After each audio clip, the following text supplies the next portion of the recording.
ஆன்மீகம் ஆனந்தம் சேனலுக்கு உங்களை அன்போடு வரவேற்கிறேன். கிருஷ்ணருக்கு பிடித்தமான தாமோதர மாதத்தில் தாமோதர அஷ்டகத்தை துதிக்கும் பொழுது கிருஷ்ணருக்கு பிரியமானவராக நாமும் ஆகின்றோம். ஸ்ரீ குருப்யோ நமக.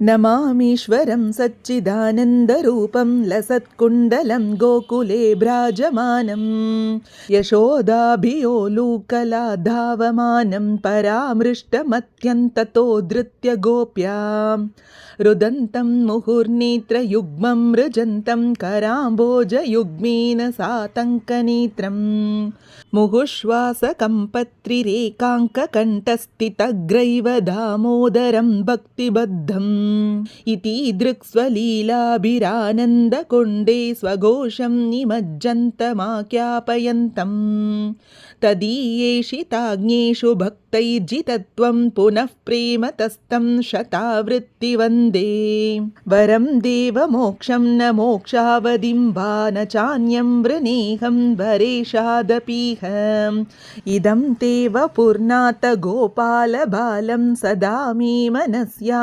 விராஸ்தாம் கிமன்யைஹ இதம் தே முகாம்போஜமத்யந்தநீலைர்வ்ருதம் குந்தலைஸ்னிக்தரக்தைश्च கோப்யாம் முहुश्चुम्बितं बिम्बरक्तधरं मे मनस्या विरास्तामलं लक्षलाभैः नमो देव दामोदरानन्तविष्णो प्रसीद प्रभो दुःखजालाब्धिमग्नं कृपादृष्टिवृष्ट्यातिदीनं बतानो गृहानेश माम् अज्ञमेद्यक्षिदृश्यः कुबेरात्मजौ बद्धमूर्त्यैव यद्वत् त्वया मोचितौ भक्तिभाजौ कृतौ च तथा प्रेम भक्तिं स्वकं मे प्रयच्छ न मोक्षे ग्रहो मेऽस्ति दामोदरेह नमस्तेस्तु धाम्ने स्फुरद्दीप्तिधाम्ने त्वदीयोदरायात विश्वस्य धाम्ने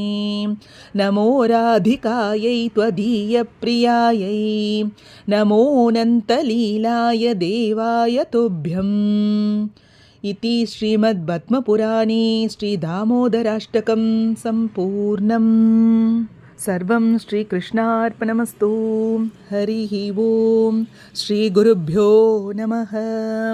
ஹரிஹி ஓம்.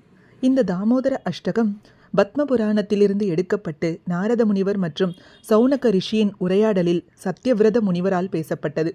கார்த்திகை மாதத்தில் தாமோதரரை வழிபட்டு தாமோதர அஷ்டகம் என்று அறியப்படும் இந்த ஸ்லோகத்தை தினமும் பாராயணம் செய்வதால் பகவான் தாமோதரரை கவர்கின்றது. இதனால் கிருஷ்ணரின் அன்புக்கு பாத்திரமாகி நாமும் கிருஷ்ணரின் அருளாசி கிடைக்கப் பெறுவோம். இது போன்ற ஸ்லோகங்களுக்கும் ஆன்மீக விஷயங்களுக்கும் மறக்காம நம்ம சேனலை சப்ஸ்கிரைப் பண்ணிக்கோங்க. நல்லதே நடக்கட்டும், நன்மையே பிறக்கட்டும். நன்றி, வணக்கம்.